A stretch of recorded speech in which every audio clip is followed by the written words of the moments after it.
Do you want to characterize any of that?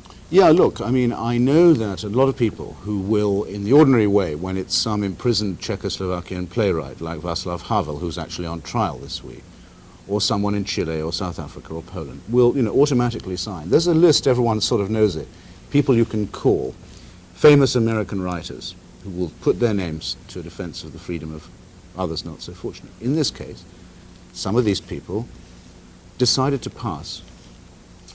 And some of them, one of them is quoted in that story, said it was because they were frightened. And for me, the most depressing moment of reading that story was when Arthur Miller said that. I mean, Arthur Miller was a hero to many of us when we were young, before we were writers, because of his tremendous bravery in the face of the McCarthy hearings. And the play that he wrote, and the plays and books that he's written on the theme of free expression. That he should say that he is scared to associate with a protest where a writer's life has been directly threatened, and where his books are being burned, and the threat is that he will be burned too. It just makes me very sad. Now, the same justification I don't think applies to bookstores like B. Dalton and Walden Books, who've pulled the book from their shelves, deprived Americans of the chance to read the book for themselves. That's a merely commercial consideration.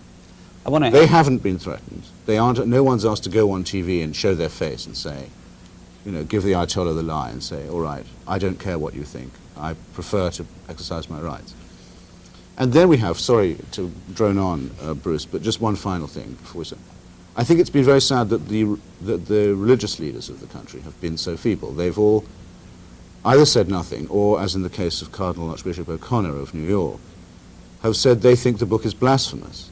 And they've, as it were, directed their criticism at their book, instead of calling the Ayatollah Khomeini a blasphemer for using religion to mount a contract killing, which is what he's publicly done.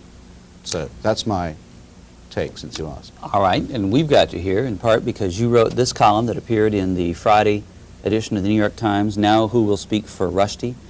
What's the reaction you've gotten to this column?